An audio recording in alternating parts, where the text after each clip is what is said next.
शिक्षा मंत्रालय की ओर से एक नोटिफिकेशन जारी हुआ है जो पूरे देश में लागू हुआ है। नोटिफिकेशन में कहा गया है कि जो भी कक्षा 5 और कक्षा 8 को उत्तीर्ण करेंगे केवल वो ही बच्चे आगे पढ़ पाएंगे। जो स्टूडेंट्स कक्षा 5 या 8 को सफलता से पास नहीं कर पाएंगे उनका प्रमोट नहीं किया जाएगा। पहले होता क्या था कि कुछ बच्चे जो पढ़ते लिखते थे और किसी कारण वो फेल हो जाते थे तो उनको शिक्षक जो है प्रमोट कर देते था, लेकिन अब ऐसा नहीं होगा। बच्चा अगर असफल होता है तो उसको सफल होने के लिए 2 महीने का टाइम दिया जाएगा। यानी कि अगर बच्चा 5वीं में फेल हो जाता है या 8वीं में फेल हो जाता है तो उसको 2 महीने का समय दिया जाएगा, पढ़ाया लिखा जाएगा। फिर भी अगर वो फेल हो जाता है तो फिर उस बच्चे का उसी कक्षा में दोबारा से एडमिशन कर दिया जाएगा। ये 2010 और 11 में पहले बोर्ड की परीक्षा होती थी कक्षा 5 और 8 की, जिसको रोक दिया गया था। लेकिन अब नया नियम ये आया है कि बच्चा 100% क्वालिफाई होगा तो ही आगे क्लास में जाएगा। तो ऐसे में मेरे पास आप मेरे साथ देख सकते हैं, आप यहाँ पर प्रिंसिपल महोदय हैं SDRR स्कूल के, उनसे भी बात करेंगे। कुछ गार्जियंस हैं, कुछ टीचर्स हैं, उनसे भी बात करेंगे। तो जो SDRR स्कूल के प्रिंसिपल महोदय हैं श्री अरविंद टंडन जी, उनसे बात कर लेते हैं। सर, स्वागत है आपका न्यूज़ 24 में। नमस्कार, thank you so very much. Sir, मैं जानना चाह रहा हूँ, जो मिनिस्ट्री है शिक्षा मंत्रालय, उन्होंने जो नोटिफिकेशन जारी किया है कक्षा 5 और 8 के स्टूडेंट्स के लिए, तो उसे आप किस एंगल से देखते हैं, क्या समझते हैं, क्या मानते हैं आप इस बारे में? देखिए, सिक्के के 2 ही पहलू होते हैं हर ही जगह। देखिए, उसे आप पॉजिटिव साइड में लेंगे तो बहुत अच्छी चीज़ है। दोज हु आर एलिजिबल, जो केपेबल है, जो काबिल है, वो उसमें उत्तीर्ण करेंगे और शिक्षा का स्तर अच्छे लेवल पे जाएगा। दूसरा जो उसका पहलू है, हमेशा जो एजुकेशन होती है वो स्टूडेंट सेंटर्ड होती है। यानी सबसे इम्पॉर्टेंट हमारे लिए हमारा विद्यार्थी है। अगर विद्यार्थी को अगर हम देखें दूसरी तरह से कि वो मानसिक प्रताड़ना या वो किसी और तरीके से किसी दबाव में ना आए, जैसे बोर्ड का होता है। आज अगर कोई बच्चा बोर्ड में होता है तो मेरे ख्याल से सबको पता होता है कि जो बोर्ड में जा रहा है, तो उसी तरह से अगर वो 5वीं और 8वीं का भी स्टेज अगर वही आएगा तो कहीं ना कहीं उसके ऊपर थोड़ा दबाव पड़ेगा। लेकिन जहाँ शिक्षा की बात है वहाँ इसमें कहने में कोई दो राय नहीं कि एक बेटर स्टूडेंट्स मिलेंगे जो कि बेटर देश बनाएंगे। और इसको कैसे धीरे धीरे क्रियान्वित करना है, ये एक अच्छी चीज़ है कि हम लोग उसको थोड़ा फेजेस में लेंगे कि भाई पहली बार नहीं हुआ तो दूसरी बार में ट्राई करेंगे। मतलब मुझे लगता है ये एक सकारात्मक पहलू है और इससे लाभ ही लाभ होगा। सर, ये बताइए, जैसे कि पहले जो रिजल्ट आउट होते थे, अभी इस नियम से पहले तो बच्चों की गैदरिंग काफ़ी आती थी, काफ़ी क्लासेज पास आउट करके आते थे, क्योंकि कोई नियम नहीं था कि किसी बच्चे को फेल कर दिया जाए या प्रमोट ना करे। तो ऐसे में जब हाई स्कूल या 12th तक बच्चा पहुंचता था तब के रिजल्ट में और आने वाले भविष्य में अगर इस तरह का ये नियम लागू हो गया तो क्या रिजल्ट बेटर मिलेगा या डाउन मिलेगा, क्या रहेगा? रिजल्ट मेरे ख्याल से बेटर ही रहेगा, इसमें कोई दो राय नहीं। रिजल्ट बेटर रहेगा क्योंकि जो एलिजिबल कैंडिडेट्स, एलिजिबल स्टूडेंट्स हैं वो आगे आएंगे और वो और बेटर रिजल्ट देंगे। हाँ, लेकिन इसमें इसको दूसरे तरह से भी हमें देख के चलना चाहिए कि स्टूडेंट सेंटर्ड है तो भाई कम से कम जिनको दोबारा मौका मिलेगा वो भी उसको बेटर करने की कोशिश करेंगे, लेकिन इससे रिजल्ट 100% बेटर रहेगा, इसमें कोई दो राय नहीं है। मेरे को ऐसा पर्सनली फील हो रहा है कि इससे रिजल्ट हमेशा बेटर रहेगा। जो पहले भी कर रहे थे प्रयास वो भी कर रहे थे, और ऐसा नहीं कि वो प्रयास कम करते थे, लेकिन जब आप एक पर्टिकुलर बेंचमार्क बना देते हो ना, जब तो बेंचमार्क से हमेशा रिजल्ट बेटर ही रहता है। क्योंकि जैसे आप देखते हैं ओलंपिक में जाते हैं तो उसमें WR मतलब वर्ल्ड रिकॉर्ड लिखा रहता है, प्रेजेंट रिकॉर्ड और पुराना ओलंपिक रिकॉर्ड, तो हमेशा वो उससे पहले बेटर ही होता है।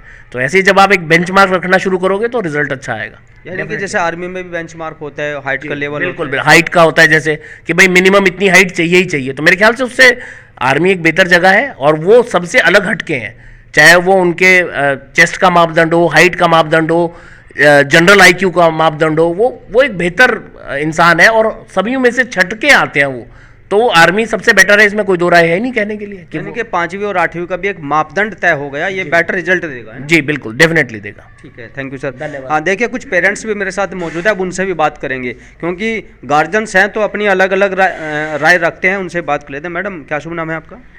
हाँ जी, मेरा नाम रेखा बब्बर है।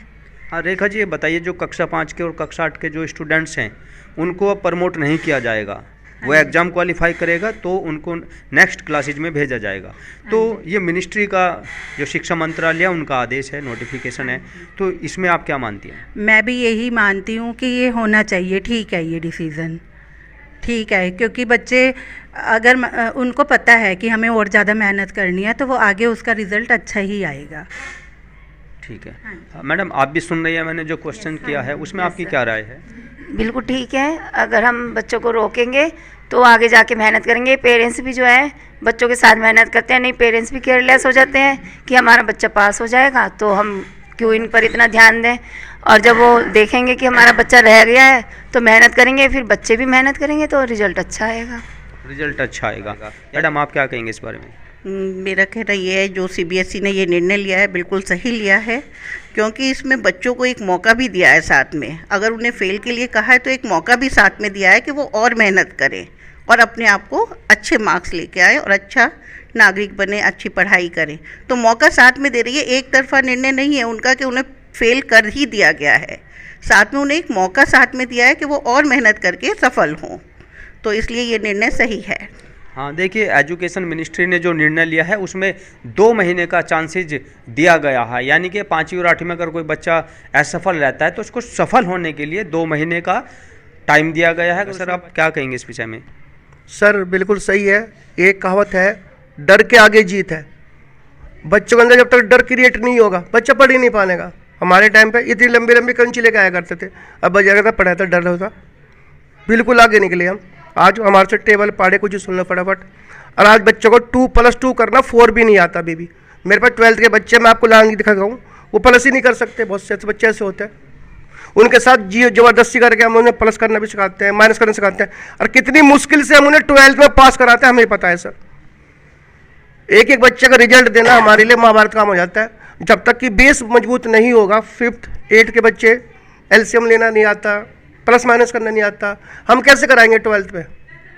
अकाउंट्स पढ़ाता हूँ सर मैं, और मेरे को प्लस माइनस भी सिखाना पड़ता है बच्चों को बहुत सी बार। मगर बेटे 5 डिजिट लिख प्लस कर, उन पर कैरी ऑन, ये सब में आता ही नहीं। तो ये इस चीज़ का इफेक्ट पॉजिटिव ही रहेगा, आई थिंक सो। इसके साथ साथ जो बच्चे इस फील्ड में नहीं आ रहे हैं तो वो और फील्ड में भी कवर करेंगे ना। मान लो उस पर जरूरी थोड़ा पढ़ाई का जबरदस्ती जोर देना, वो क्रिकेट भी खेल सकता है, हॉकी खेल सकता है, देश में बाहर जाकर नाम रोशन कर सकता है, विदेश में जाकर।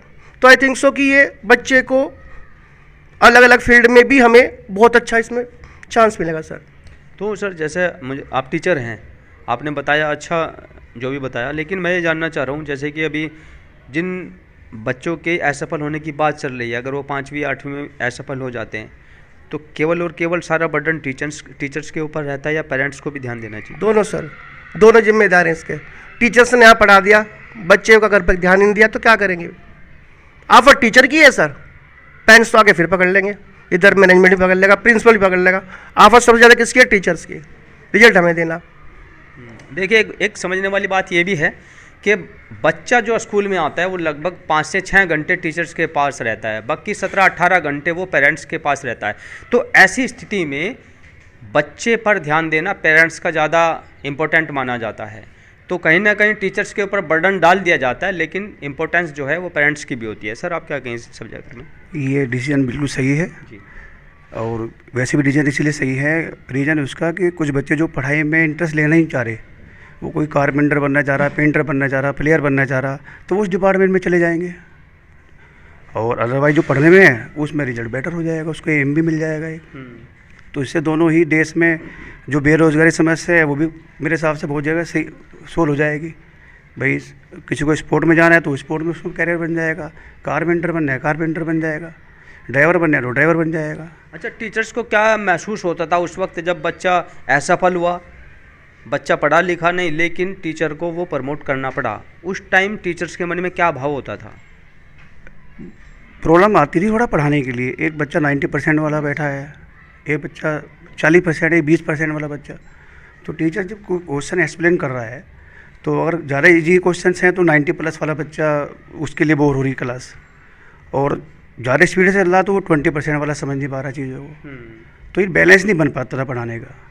तो फिर उस तरह से सेक्शन जो डिवाइड करते हैं स्कूल वाले, तो पेरेंट्स को बुरा लगता था कि हमारा बच्चा कमज़ोर है क्या, भाई ये ऊपर वाले सेट से मेरे को नहीं गया। तो बहुत सारी चीज़ें ये फेस करनी पड़ती है टीचर्स को। अब टीचर ये भी सोचता है कि सारे बच्चे इक्वल हैं, लेकिन रियलिटी में हो तो नहीं पाते इक्वल, भाई जो परसेंट ये चीज़ बिल्कुल बिल्कुल। मैडम आप क्या कहना चाहेंगे इस सब्जेक्ट पे? I think this is the best decision of the government, क्योंकि इससे ना बच्चों का बेस स्ट्रॉन्ग हुआ, और बेस स्ट्रॉन्ग होगा तो सीनियर क्लासेस में उन्हें ज़्यादा प्रॉब्लम्स नहीं आएंगी। पेरेंट्स भी थोड़े अलर्ट होंगे, क्योंकि उनका बच्चा, कोई ये नहीं चाहता कोई पेरेंट्स कि उनका बच्चा फेल हो। तो वो थोड़ा जो प्राइमरी सेक्शंस के जो पेरेंट्स हैं वो अलर्ट होंगे तो एजुकेशन में श्योर 100% इम्प्रूवमेंट आएगा ही। और सीनियर क्लासेस में फिर प्रॉब्लम नहीं आएगी। अगर बच्चे का बेस स्ट्रांग नहीं है तो वहाँ प्रॉब्लम आती है। जब बच्चे का बेस वीक होता है तो सीनियर क्लासेस में बहुत प्रॉब्लम्स आती हैं। उन्हें उनका सिलेबस वाइड होता है तो हम उनकी प्रॉब्लम जो उनका बेसिक है उसे कराएं या फिर उनका सिलेबस कराएं, तो उसमें बहुत सारी प्रॉब्लम्स को हमें फेस करना पड़ता है। यानी कि कहीं ना कहीं आप देखा जाए तो ये एक तरीके से जिम्मेदारी पेरेंट्स के ऊपर भी आ गई कि आपका बच्चा 5वीं और 8वीं में फेल हो सकता है। ये बच्चे में भी डर रहेगा और बच्चे के पेरेंट्स में भी। हाँ, पेरेंट्स के अंदर इस बात का कोई डर ही नहीं है कि उनके बच्चे फेल हो जाएंगे, क्योंकि सीबीएसई का रूल है कि 8 तक का हर बच्चा पास होता है। अब स्कूल भी बाउंड है कि अगर डिसीजन ये है कि 8 तक हमें फेल ही नहीं करना, तो वो बच्चा 10% का है, 80% का है, we have to pass them. और जब वो पास होते हैं, सीनियर क्लासेस में आते हैं, तो प्रॉब्लम्स क्रिएट होती हैं। तो ये एक बेस्ट डिसीजन है गवर्नमेंट का। अगर ये होता है तो I think the result will be improve. Sir, आप क्या कहेंगे सब्जेक्ट पे? जिस सब्जेक्ट में मैं बात कर रहा हूँ वो आपने सुना भी है, आप क्या कहेंगे? जो मिनिस्ट्री का डिसीज़न है वो सही है, ऐसा होना चाहिए। 5th और 8th में अगर बच्चा पास नहीं होता तो उन्हें फेल करके या उन्हें टाइम देके दोबारा से कराना चाहिए। एक बार मैं फिर पुनः दोबारा प्रिंसिपल सर से बात कर लेता हूँ, क्योंकि कई चीज़ें निकल के सामने आई हैं। तो मेरा सर ये सवाल है आपसे, जैसे सभी को आपने सुना भी है, जी, पेरेंट्स अपने बच्चों को स्कूल में पढ़ने भेज देते हैं जी। 5th और 8th क्लास में जब बच्चा फेल हो जाता था जी। तो क्या उस वक्त किसी पेरेंट्स की आप लोगों के पास शिकायत भी आती थी, मेरा बच्चा फेल हुआ, क्यों हुआ, क्या कारण रहा, ऐसा हुआ कुछ कभी? जी, इसमें देखिए, इसमें जब भी कोई रिज़ल्ट ख़राब रहता है, चाहे वो किसी लेवल पे ही हो, चाहे वो स्कूल का हो, चाहे कोई मिसाइल बनाने का हो, चाहे कोई हवाई जहाज़ का हो, आप हमेशा देखते हैं उसके बाद एक आदमी इंक्वायरी तो करता है कि why does this incident has occurred. तो अगर इस तरह का अगर कोई होता है तो उसमें मंथन करते हैं, पेरेंट्स भी करते हैं, स्कूल भी करता है, और उसके ऊपर जो भी उनको आप जो भी गाइडलाइन पास करते हैं कि भाई देखिए ऐसा है, you have to more give like, अगर किसी को कोई पर्टिकुलर लैंग्वेज को समझने में प्रॉब्लम आ रही है, मान लीजिए इंग्लिश में समझने में प्रॉब्लम है, तो साइंस भी इंग्लिश में है, बाकी सब्जेक्ट भी इंग्लिश में है, तो वो उतना समझ नहीं पाएगा तो जवाब नहीं दे पाएगा। तो वो उसका मंथन होता है, सब चीज़ों का होता है। ये तो मैंने आपको एक एग्जाम्पल दिया, यानी डेफिनेटली इसके ऊपर सब देखते जरूर हैं और उसका मंथन जरूर करते हैं, क्योंकि अगर ऐसा नहीं करेंगे तो फिर वो उस चीज़ के ऊपर हम कभी कंक्लूजन पे नहीं पहुंच पाएंगे।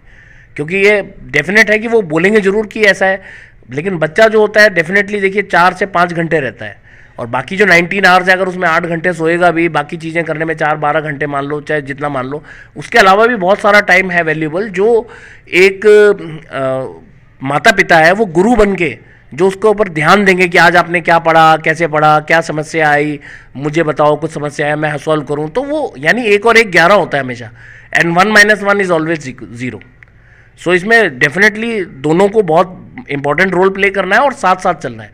और अगर हम साथ साथ चलेंगे डेफिनेटली कोई इस तरह का हडल मतलब परेशानी पेश आएगी नहीं। मतलब इसको हम हडल ना भी माने, हडल यूँ ना माने कि एजुकेशन स्टूडेंट सेंटर्ड है। अब अगर हमने कोई गाइडलाइन रख दी, पेरेंट्स भी एफर्ट करेंगे, टीचर्स भी एफर्ट करेंगे, तो मुझे नहीं लगता कि इतने ज़्यादा बच्चे फिर इसको प्रॉब्लम आएगी उन्हें क्लियर करने में।